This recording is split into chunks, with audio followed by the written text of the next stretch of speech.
Tuesday, Tuesday, 6th of February, year of our Lord 2024, and we're about to get started on a lecture in personal finance. So welcome if you're watching on YouTube or Facebook. We should be streaming live. If you would like to leave a comment and let me know you're listening or watching, especially if you would let me know, is the audio okay? Can you see my screen okay? This video is primarily going to be live streamed to the playlist for this semester at the University of Houston. For those of you who are in our personal finance course.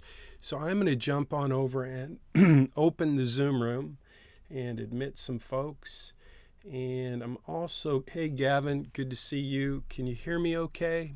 Doing a test, an audio test, getting set up, getting ready. Can you hear me, Gavin? Looks like I am. Yes, great. Thanks, Gavin. Hey, Gavin, are you able to jump in, group me, and just make sure I did I did change the link this week. Last week rather, we had an issue with the link, and it was not showing up in the syllabus had the wrong link. So I did fix that. I fixed it last week after class, but if there's just a few folks in the new link is requiring a passcode. I had to join the link that Herson sent on GroupMe. Okay, well, hey Gavin, are you in GroupMe? Can you shoot this link? I'll shoot the link to you. I'm not sure why it's creating a passcode or requiring a passcode, but there's the link. I just put it, thank you, I appreciate that. I just put it in to the chat. So we'll give everybody a couple of minutes to join. I guess I need to go into my Zoom settings and make sure that anyone who has the link can join, or make sure I publish the passcode. I guess most Zoom meetings have passcodes. I work out with Justin 3 times a week with the group, and it's a super simple way to log into the Zoom meeting, but there is a passcode, so I guess we would have one too. That just hasn't been an issue in the past, but I apologize. So yeah, I did update the link, but apparently I need to fix that too. So technology is fun. So this week we're going to talk about first memories of money. You're going to do a parental interview, and I'm going to wait and talk about that after everybody gets on board with looks like we have some folks waiting. I'm going to admit everybody. Hello, those of you who grabbed the link from GroupMe and joined. I apologize again. Apparently the passcode is a thing that I need to update in my Zoom settings. The link has been updated, corrected, but yeah, so last week that was one of the things I had to do after the meeting, was correct the link. Not really sure what's going on with that, but anyway, I apologize and thank you for your patience.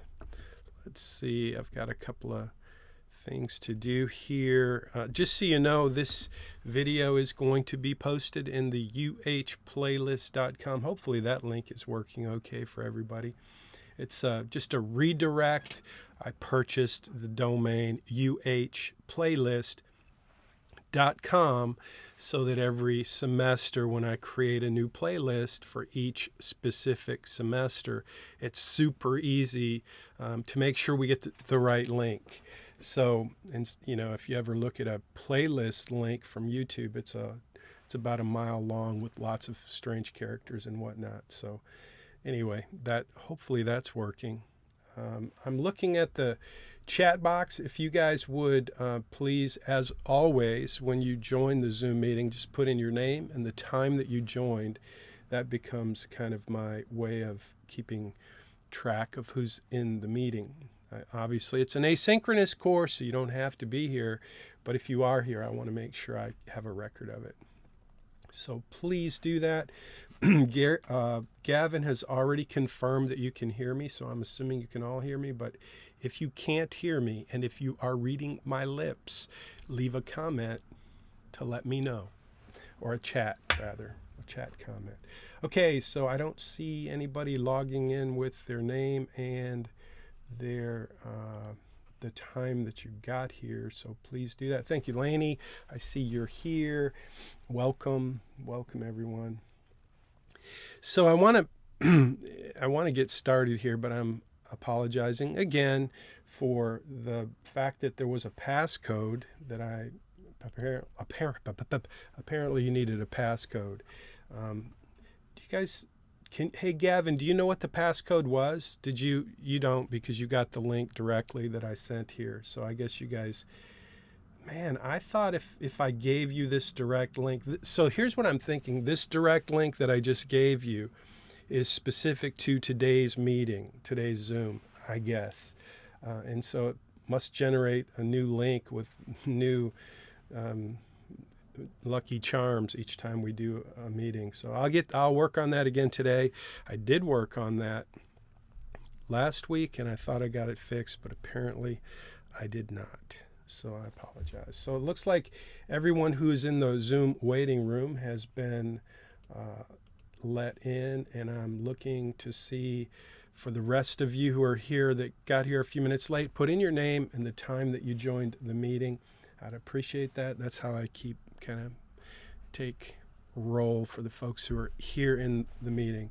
It also lets me know you're listening. So you could be in a Zoom meeting without paying attention, and you could be watching Netflix. So thank you. I appreciate that, Mavie. And we will get started. We should get started now. Let me put this up. So I want to cover real quick what this week 4, is going to, what your assignment will be. And I'll answer any questions you have. So if you have any questions, feel free to speak up. I can hear you in my speakers when you talk, if you unmute yourself.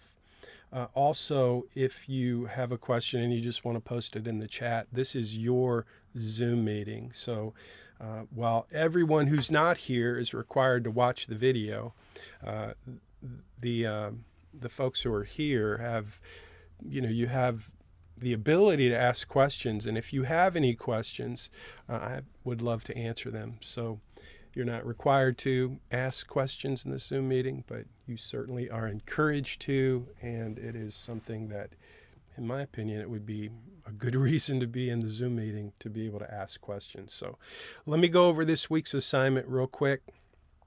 You may have some questions about this week's assignment after I tell you what it is. I will say this, though, that the folks who did last week's assignment, and this is, let me get to the top of this assignment. This was the credit report and credit score, credit and debt. So let me just get rid of this so you can see what I'm looking at. You guys did a great job on this assignment for week 3, so thank you for that. It seems like there really weren't any questions in terms of this assignment. It's a pretty simple, straightforward assignment. You did your credit report, you submitted your credit report, you commented on your credit report.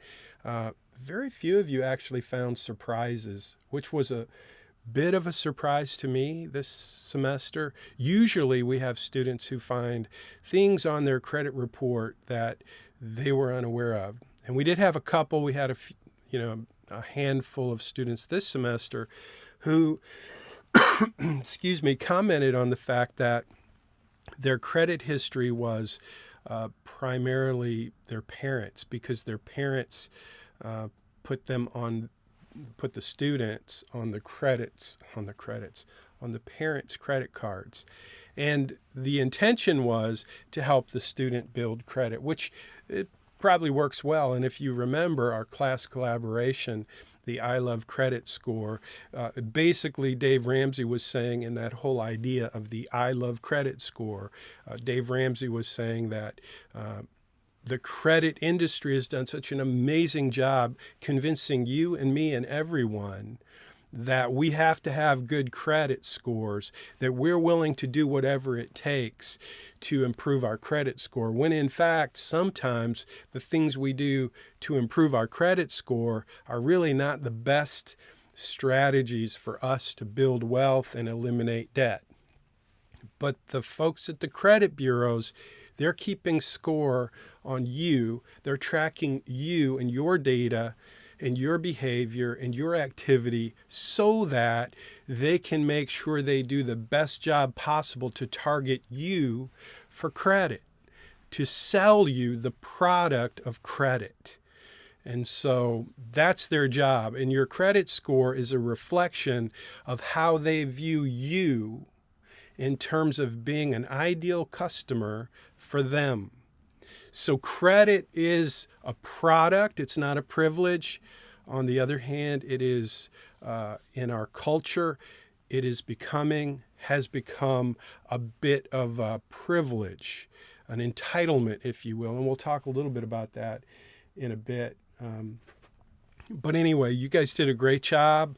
I hope you will continue this discipline, this practice, this strategy of getting your free credit report. You can do it three times a year. You have 3 credit bureaus will give you free credit reports, TransUnion, Experian, and Equifax. And so you can do that 3 times a year for free. You can just put it on your calendar and do your free credit report. So that was the whole idea pretty much of last week's assignment, and you guys again did a great job. So I don't see any questions about that. So I'm just going to move on to this week's assignment. And this week's assignment is a little bit more challenging. It's going to take a little bit more effort, a little bit more time, and most of all, it's going to take some attention to detail, some thought, some emotional commitment on your part. So first thing I want you to do is I want you to just think about your first memories of money. So if you are, if you recall last week, I think it was last week I mentioned that every lecture, in every Zoom meeting, I'm going to share with you our secret class collaboration, and I am stealing your opportunity at the moment to ask the question, what is this week's secret class collaboration element? Because if you ask that question in the chat, it's just a fun little way to keep you engaged, and it helps me have a smile every once in a while. I have a student who says, "Hey, Professor Munchbach, what is this week's class collaboration?" Because each week and each Zoom meeting, I'm going to tell you what is this week's class collaboration. So this week we have one, and it does relate to credit and debt, and it is going to be this. So I'm going to talk about the assignment, your first memories of money, and a parental interview. Talk about that in just a minute. But the secret class collaboration conversation is, what about student loan forgiveness? So that is a thing that has come up recently with the current president, and this is an election year.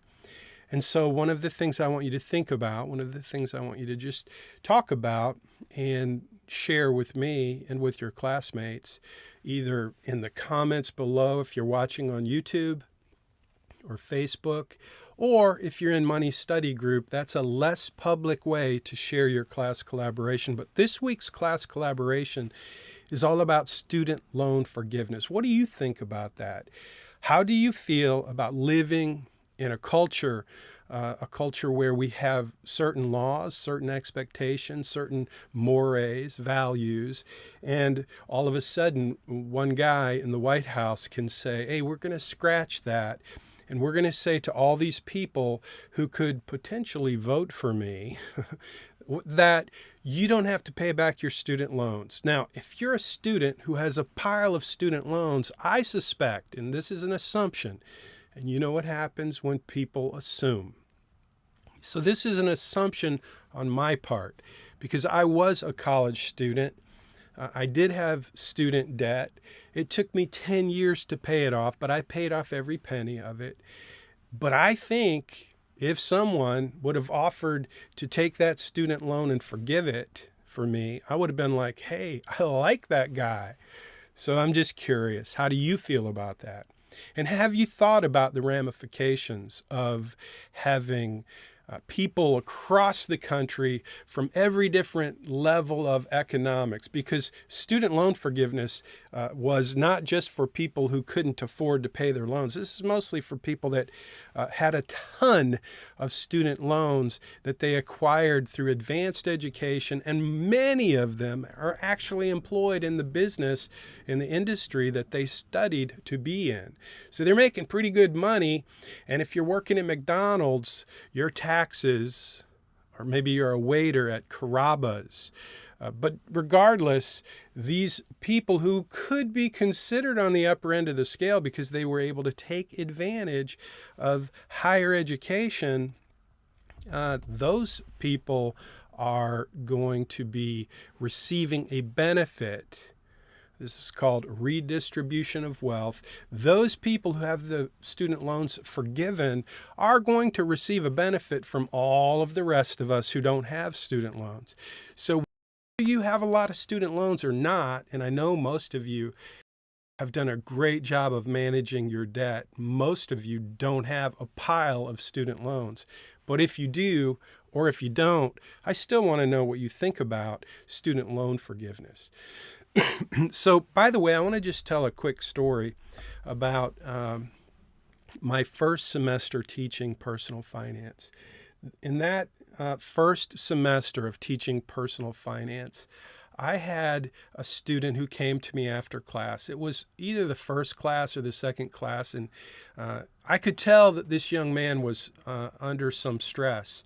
And as soon as he met with me, we went for a walk down the hallway and got a coffee, and he just shared his story with me. And it was my first semester to teach, so I was very interested. I like people. I like hearing stories. I like to get to know people, and I'm pretty open and honest. And so I have the opportunity on a regular basis to kind of be a coach.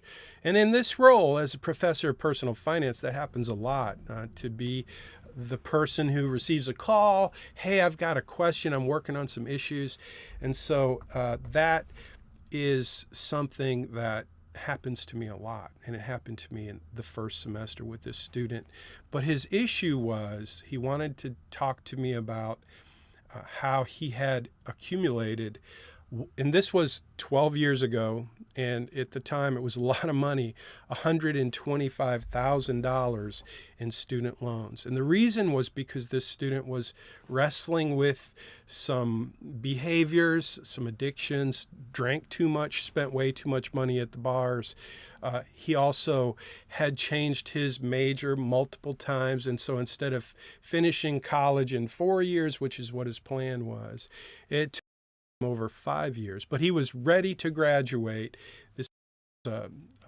It was a spring semester just like this, 2012, and he was going to be graduating in May, and he's sharing his story with me. And so it was painful, and it scared me because, again, this was one of the first students that I actually engaged with as the professor here, and in my role as the instructor for personal finance. It was very interesting to me, but very unnerving to think that students in general were carrying that kind of loans, that level of debt for college. And especially, like, his story is pretty clear. He didn't really have any serious purpose in accumulating all that. It was just a matter of going to college, partying way too much, having no real plan and no real purpose, and just keeping doubling down and spending and putting on more and more debt.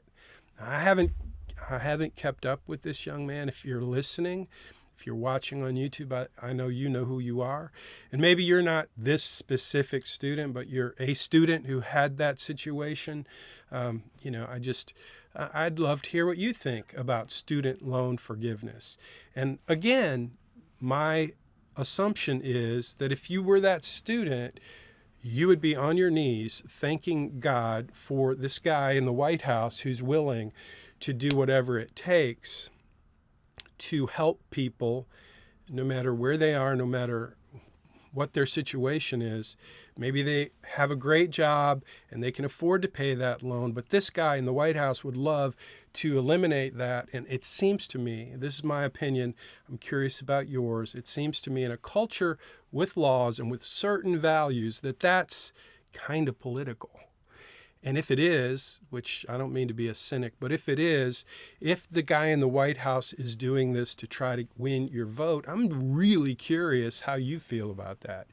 Because this mountain of debt that we have at the United States, it's over $30 trillion now. It's gone up like $2 trillion every 6 months. It's going up $1 trillion every 90 days. It's insane. It's one day going to be a catastrophe, the debt that we have as a country. And so all of this money that we give away and we spend, we give away to people who come into the country that are really not here legally. We're giving them free money to spend and inviting more people to come. All of these policies, all of these issues that accumulate national debt in an exponentially faster way, all of those things, they're not going to be on, well, you could blame us, the older folks, for letting this happen, but I'm just really, really curious, and I'm somewhat concerned, not somewhat. It's really a concern, and I have a certain level of internal sense of urgency, if you would, about the economics that I'm seeing and the way that things are happening. And it's an election year, so I think it's a good time to think through and talk about some of these issues. And from your perspective, I'm really interested to know how you feel about that. So that's this week's class collaboration. And as always, I love reading your assignments and learning and understanding how you think about money, how you think about things.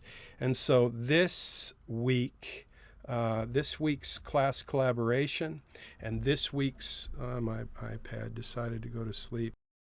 This week's, I have an issue. I think I have a cheap wire in my iPad, maybe. I'm not sure. But I keep losing the connection. So you should be seeing my iPad. That's my iPad. And it's plugged into my MacBook. And it works really well when it works. So anyway, this is this week's assignment. There is a post, as usual. I put the link to the post that you're seeing now in the video. So when you go to the video in your playlist, which again is easy to find, just go to uhplaylist.com, and it will take you right to this semester's playlist, and you will see this title. Should be the title of the video. It's not there right now. If you're looking right now as we're doing this live stream, you won't see it because I have to, after we finish the live stream, my first assignment is to go into the YouTube channel. And this is the YouTube channel. It's at Jim Munchbach. But anyway, that's where we have this playlist, and that's where you'll find this video, and that is where you will find a link to this post. So if you want to see what I'm seeing, that's where you'll see it. So here's your assignment. Your first assignment is pretty simple. I want to know, what are your first memories of money? So think about it like this. Let me get rid of that so you can see. This is a question, by the way, that I ask clients. I've been asking clients this question for many years. The question is your first memories of money. And the reason the question, in my opinion, is interesting, there are lots of reasons, but put yourself in my shoes for a minute, okay? Assume that you are a financial planner. And your job is to meet with people and help them kind of clarify what their purpose is in terms of managing money. Your job as a fiduciary, as a financial planner, is to help people make wise choices with money. That's your job. That's what you try to do. And you want to do it really well. And let's just say that you're like me and you have an interest. When I went to college, I studied psychology and sociology. And so I did not study political science, but there we go again. Let me just get this up instead. I don't know why I keep losing this, but I did. So your job is to help people. You're a financial planner. And I happen to be interested in psychology and sociology, and it's just interesting to me. I did not study political science, but I would have loved studying political science. So your job now, again, is to be a financial planner and to help people. What would you do? How would you do that? How would you extract the information from the people that you're trying to help in this first meeting where you are getting to know them? You're getting to know what their goals are, what their objectives are. One of the things I do is I ask the question, what's your first memories of money?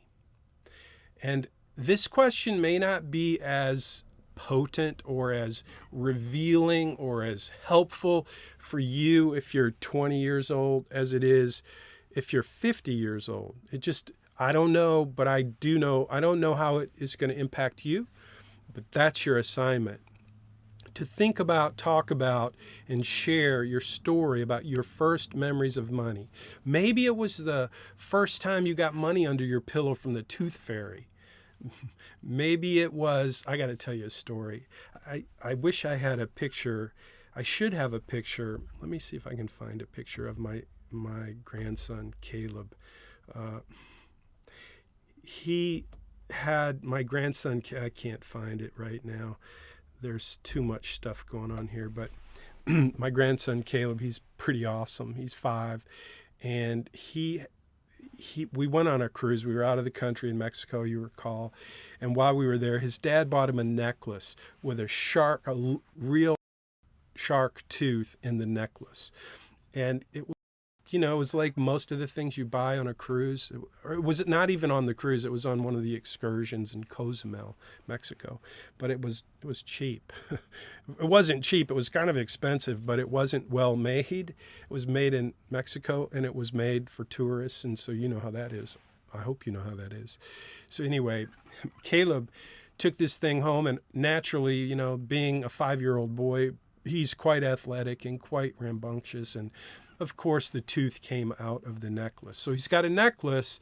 We still have the necklace. Lovey, that's his grandmother. That's my wife, Connie. We call her Lovey. She is wearing the necklace today. Doesn't have a tooth in it.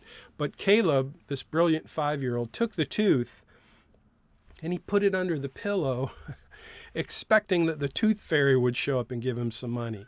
The problem was he put it under the pillow on the cruise ship the last night of the cruise, and then we had to get off the ship. So, that could be one of Caleb's first memories of money. I don't know, but we'll see. 10 years, 15, 20 years from now, we'll see if he remembers that. But my question and your assignment is, what is your first memories of money? Maybe it's your first paycheck. Maybe it was the first time you got a paycheck and realized that they took taxes out of your paycheck. My first memory of money, one of them is my mom was very distressed because she was the one who paid the bills. My dad worked, my mom didn't work. We had 4 kids living in this trailer in a trailer park.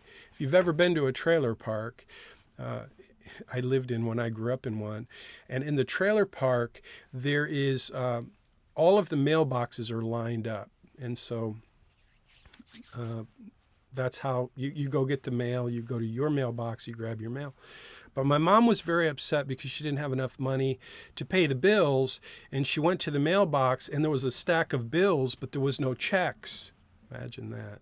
And I was there with her, and I remember seeing my mom be so upset that she cried. And I was like 4 years old, I guess, at the time.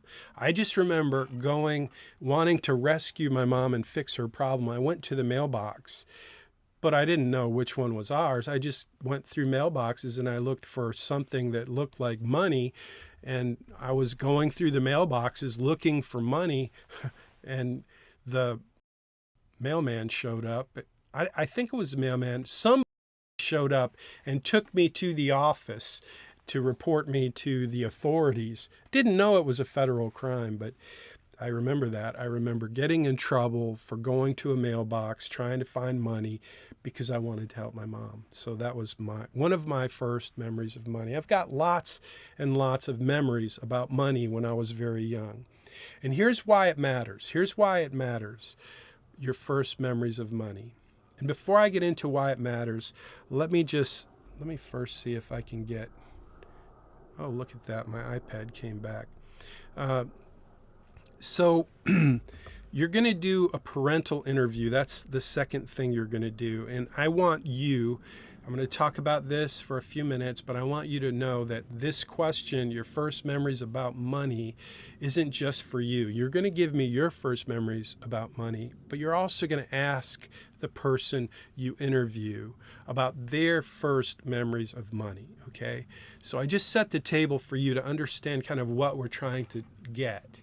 And the reason this is important for an interview, if you want to understand someone's perspective, their kind of field of view about money, if you want to understand how they think about money, how their behavior related to money, where it came from, if you want to understand that, it's the best question there is. What's your first memories about money? So I want you to interview.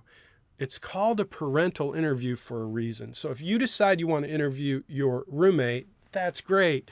You just won't get any points for that assignment, okay? So listen to me. The parental interview is designed for you to have an interview with a parent. Now, you can interview an uncle, you can interview a grandparent, an aunt, an uncle, but not a roommate, not a friend, not someone in your same age group. That's not how this works. So your interview with this person, hopefully in your family, is designed to do a couple of things. And let me just share a couple of the things that this interview is designed to do. Number one, it's designed to help you learn, because I want you to learn from other people's mistakes and from other people's success. So that's the main thing I want you to do in this interview is I want you to learn.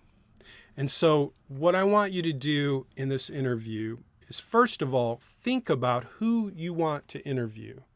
So the second part of this interview, the second benefit, the second outcome that I want to highlight is not just you learning something in the process. That's huge. That's really what it's for. But secondly, it's an opportunity for you to identify someone that you look up to in your family, grandparent, aunt, uncle, parent, someone that you respect, that you recognize did some things that may have been difficult. And maybe they made mistakes. Maybe they did things great. That doesn't matter. But here's what does matter.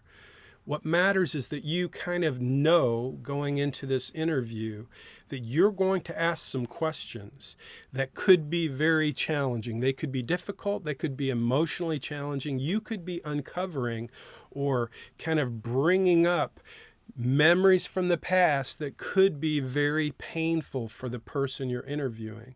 And that's okay, because by you selecting this person to interview, I want you to set the table and help them understand in the interview that you chose them. You selected them because you want to learn from their story.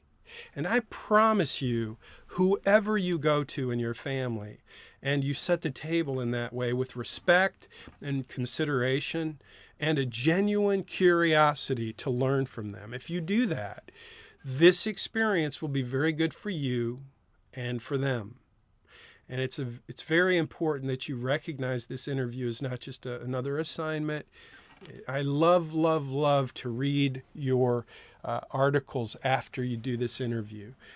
But I really want to make sure you understand that when you do this interview, you have to be respectful and aware that it could be difficult, it could be challenging. And I want you to be ready for that. I want you to be prepared for that. I want you to be present with the folks that you meet with. You can do it by phone, by Zoom. Best way to do it is go have a cup of coffee, go for a walk. I have, in my family, we have Uncle Hank. Hank was the guy. He passed about 3 years ago, same year as my dad passed. I had 3 family losses in the same 2 months. My Aunt Doris, my Uncle Hank, and my dad. But Uncle Hank, he's the guy. When we got married, I took my wife to Bowling Green, Kentucky. That's where my mom's family was from. So my mom's side of the family, Bowling Green, Kentucky, and they're all there in Bowling Green. That's where my grandma and grandpa lived. And so I took my wife there to meet everybody. And when she met Uncle Hank, he was married to my Aunt Lorraine. And when my wife met Uncle Hank, she knew this is the guy to look up to. This is the guy today, if I was a student in your shoes, he'd be the guy I would want to interview. Every time we had a challenging issue, my wife, Connie, would always ask, what would Uncle Hank do? I mean, he was that guy in the family, and we miss him terribly. But that was the guy that I would interview. In fact, I did interview Hank. He grew up on a pig farm. Now, if you read my book, Make Your Money Count, I say it's a cow farm because my editor thought that would be more appealing than a pig farm. But the truth is, he grew up on a pig farm. They made sausage. It was all about the pigs.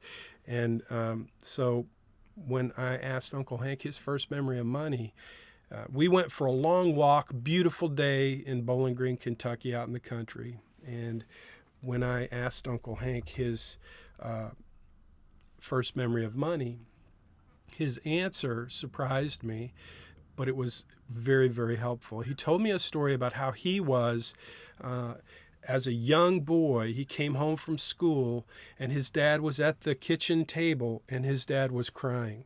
And Hank had never seen his dad cry. And so he knew something was drastically wrong. And what had happened is Uncle Hank, his dad, was a pig farmer.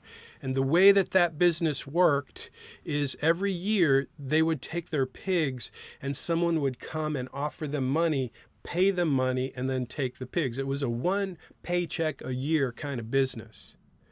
And that one paycheck obviously made all the difference in terms of the family finances. And so in that one year, this gentleman, Uncle Hank's dad, had done a transaction with a pig broker. That's the guy who comes with a contract and makes a deal to buy your pigs. And the guy signed the contract. And when he did, he signed the contract. Uncle Hank's dad signed the contract. And this guy, he gave him a check, but the check was not a good check. It was a total scam. And they lost all the money. The guy picked up the pigs, left a check, and took the pigs, and now Uncle Hank's dad had nothing for the whole year. It was a total scam. And so Hank's telling me this story about how he experienced his father go through this epic challenge that year and how he watched that. Now, here's something I learned about Hank. Hank became one of my best clients in wealth management. He was kind enough to hire me when I went to work on Wall Street at Morgan Stanley in the wealth management department. And so I asked this question to Hank and his wife, what's your first memory of money? But in Hank's situation, that first memory told an amazing story about Uncle Hank, who he was, how he thought about money, how he behaved with respect to money. And so it's such an important in my opinion, if you're doing what I do, if you're trying to get to know someone in terms of their goals, their objectives, their aspirations, and more importantly, their behavior, how they think about money, this question, what's your first memory about money, is a really good way to set the table and get them to share. Sometimes the memories are really funny and fun and interesting and good, but sometimes, like Uncle Hank, they stir up some serious stuff. So be ready for that. So Uncle Hank's story helped me understand, knowing Uncle Hank the way I do, he's super, super frugal. He save, save, save, invest, invest, invest. You may know someone like that, maybe in your family, who is frugal. They make wise choices with money. But if you get underneath that and you figure out why, what are they thinking? What are they feeling? Why are they doing what they do? You could discover, like I did with Hank, that it was motivated by fear. And Uncle Hank told me, he said, I know I'm way too frugal. And in that moment, on that walk, he told me, here's something I've decided to do. I'm going to invest in a piece of property on the Barren River Reservoir, and I'm going to build a beautiful house, a lake house. And that house, the lake house in Bowling Green on Barren River Reservoir, is going to be for the family, to make memories, to enjoy one another, because that's what he valued. That's what Hank valued. That's what his wife valued. And that's what our family, as a great big group, valued. So we have spent some amazing vacations in that lake house, which was Hank's vision. And he knew that doing that was kind of good therapy for himself, because he had this way of dealing with money that it looked healthy. If you were looking at Hank and his financial situation, you would say, the dude is a rock star. And he was amazing, financially great shape, but in his heart and in his way of behaving with money, there was an issue. His frugality was from this sense of scarcity instead of abundance. Even though he had abundance, he didn't experience abundance. He experienced never having enough. And so that is the story of Hank. I don't know what your story is going to be. I don't know who you're going to choose, but I can't wait to read your articles. So that's the second part of your assignment. You also have a quiz. As usual, you have a quiz in Money Study Group. And then the secret, and there's a video here, first memories. I may have told that story in this video about Uncle Hank. If I did, you can watch it at double speed.